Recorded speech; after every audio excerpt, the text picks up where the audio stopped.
कहावत है कि चिंता चिता के समान होती है। चिंता यानी वरी इंसान की सबसे बड़ी दुश्मन है। हम में से ज्यादातर लोग अपनी सारी जिंदगी जिन बातों की चिंता करते हैं उनमें 5% से भी ज्यादा एक्चुअली होती नहीं है, लेकिन उनके हो जाने का डर हमें इतना परेशान करके रखता है कि हम कभी भी खुशी से जी नहीं पाते हैं। श्रीमद् भगवद गीता में भगवान श्री कृष्ण ने चिंता को कभी भी अपने पास फटकने ना देने के लिए कहा है। चिंता करना एक तरह से घटनाओं को अपने कंट्रोल में करने की बेकार कोशिश है, क्योंकि जिन बातों को हम अपने कंट्रोल से बाहर पाते हैं उनकी चिंता करने लगते हैं। उससे होता तो कुछ नहीं है, बस हम परेशान होते रहते हैं, गलत डिसीजंस लेते हैं और बाद में पछताते हैं। बृजभूषण जी और पंडित जी ऐसे कई लोगों से मिले हैं जिन्हें बहुत ज्यादा चिंता करने की आदत थी, और जैसा कि कहते हैं कि आदत अगर लंबे समय तक रहे तो इंसान का नेचर बन जाती है। और आदत तो फिर भी छोड़ी जा सकती है, लेकिन किसी के लिए अपना नेचर बदलना बहुत मुश्किल काम होता है। एक ऐसे ही इंसान की लाइफ बदलते पंडित जी ने देखी है, जिसने खुद को इस चिंता नाम की बीमारी में झोंक दिया था। श्रीमद् भगवद गीता की मदद और अपनी स्ट्रॉन्ग विल पावर से वो न सिर्फ इससे बाहर निकले, बल्कि अब दूसरों को भी श्रीमद् भगवद गीता की शरण में जाने की बात सिखाते हैं। ये इंसान और कोई नहीं बल्कि खुद पंडित जी हैं। एक ही लाइफ में इंसान कितने सारे पड़ावों से गुजरता है, उसकी जर्नी में कितने अच्छे और बुरे मोड़ आते हैं, कितना कुछ वो सीखता है और कितना कुछ सीखा हुआ भूल जाता है। पंडित जी की लाइफ कुछ अलग नहीं है। उनकी जर्नी में भी बहुत सारे रफ पैचेस आए थे। कई बार उनकी गाड़ी पटरी से उतरी, लेकिन वे हर बार संभलते रहे। इसके लिए वे सबसे ज्यादा थैंकफुल हैं श्रीमद् भगवद गीता को, जो उनकी लाइफ का सूर्य बनकर हमेशा उनके साथ चलती रही और उन्हें सही राह दिखाती रही। बात तब की है जब पंडित जी के बड़े बेटे का जन्म होने वाला था। तब वे और सरला जी अकेले ही रहते थे, कोई बड़ा साथ नहीं था, इसीलिए हर समय एक डर बना रहता था। सरला जी काफी कमजोर थीं और उनके साथ कुछ कॉम्प्लिकेशंस भी थीं, इसीलिए डॉक्टर ने एक्स्ट्रा प्रिकॉशंस लेने के लिए कहा था। यहीं से पंडित जी की चिंताओं की शुरुआत हुई थी।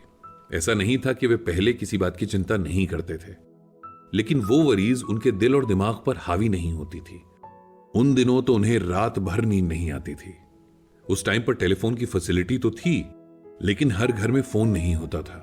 पंडित जी सोचते रहते कि अगर उनके ऑफिस टाइम में सरला जी को कुछ हुआ तो वे पड़ोस के घर तक भी कॉल करने कैसे जाएंगी, और फिर उनके वापस लौटने तक तो बहुत देर हो जाएगी। इसी तरह के जाने कितने ख्याल आते और जाते रहते। हर गुजरते दिन के साथ साथ ये चिंताएं भी बढ़ती जाती। ऐसा नहीं था कि पंडित जी खुद को समझाते नहीं थे, बहुत समझाते थे, लेकिन ये चिंता उनके ऊपर इतनी हावी होती जा रही थी कि क्या कहा जाए। जब हमारा मन बहुत ज्यादा किसी बात के बारे में सोचता है तो आसपास उस सोच को बढ़ावा देते इंसिडेंट्स भी होने लगते हैं। सरला जी की प्रेगनेंसी के दौरान भी कुछ ऐसा ही हो रहा था। आए दिन अखबारों में प्रेग्नेंट लेडीज के साथ हॉस्पिटल्स की लापरवाही की खबरें आती रहती, जिससे पंडित जी का डर और भी बढ़ता जाता।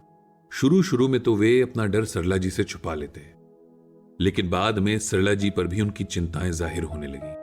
वो भी उन्हें बहुत समझाती कि बेवजह डरने से या चिंता करने से कुछ नहीं होगा, लेकिन थोड़ी देर बाद पंडित जी पर फिर वही डर हावी हो जाता।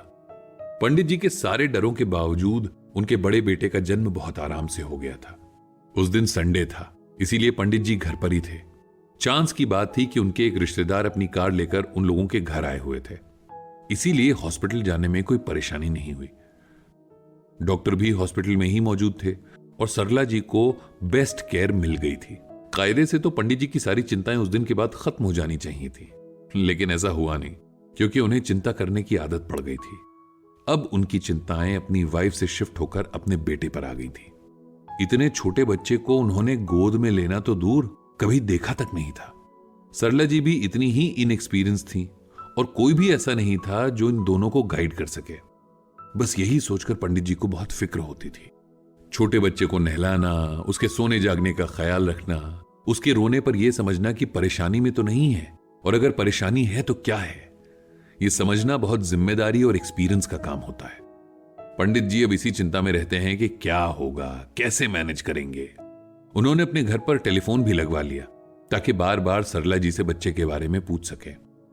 सरला जी बहुत समझदारी से बच्चे की केयर कर रही थी। कई बार वे पंडित जी के ओवर कॉन्शियस होने की वजह से उनसे गुस्सा भी हो जाती थी, लेकिन पंडित जी का जैसे खुद से अपने विचारों से कंट्रोल ही खत्म हो गया था। इस वजह से उनके काम पर भी इफेक्ट पड़ने लगा था।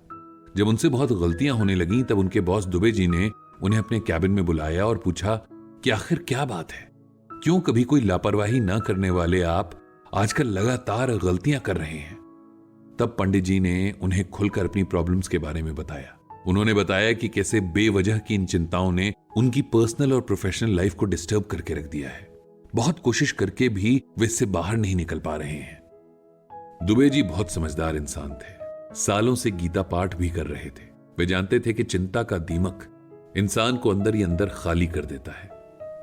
अगर सही टाइम पर इस दीमक को खत्म ना किया तो आत्मा और शरीर दोनों को इतना नुकसान कर देता है कि इससे उबरना संभव नहीं हो पाता।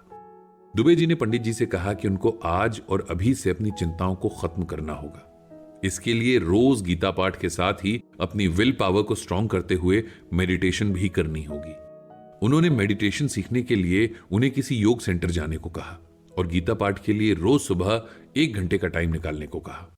पंडित जी ने अपने बॉस की एडवाइस को सर माथे पर लिया, क्योंकि वे खुद अपनी चिंता से परेशान हो चुके थे। जब वे उठने लगे तब दुबे जी ने उन्हें श्रीमद् भगवद गीता का यह श्लोक सुनाया। यशान्नो द्विजते लोको लोक नानो द्विजते चयः हर्षार्षभ्यो द्वे गैर मुक्तो यह सच में प्रिय। यहां पर भगवान श्री कृष्ण अर्जुन से कहते हैं कि हे अर्जुन, वो जो किसी को दुखी करने का कारण नहीं होते और न ही किसी के द्वारा दुखी होते हैं, जो सुख दुख में एक जैसे रहते हैं, भय और चिंता से मुक्त रहते हैं, मेरे ऐसे भक्त मुझे बहुत प्यारे हैं। दुबे जी ने बड़े प्यार से पंडित जी को समझाया कि एक रिसर्च में पाया गया है कि पूरी दुनिया के लोगों में 1/3 से ज्यादा लोग उन चीजों के बारे में चिंता करते हैं जो कभी होती ही नहीं। दूसरे 1/3 उन चीजों के बारे में चिंता करते हैं जो पास्ट में हुई होती हैं और जिन्हें बदला नहीं जा सकता। बचे हुए 1/3 लोग उन चीजों की चिंता करते हैं जो कि दूसरों से जुड़ी होती हैं और जिनसे उनका कोई रिलेशन नहीं होता, या फिर उन बीमारियों से जुड़ी होती हैं जिनका सिर्फ एक छोटा सा अंश हमारे अंदर होता है। इसीलिए अगर देखा जाए तो हर तरह की चिंता एकदम बेकार बात है। इसके बाद पंडित जी ने भी अपनी स्ट्रांग विल पावर और गीता पाठ की मदद से धीरे धीरे अपने मन को शांत किया और इस तरह उनका चिंता करने का संस्कार खत्म हुआ।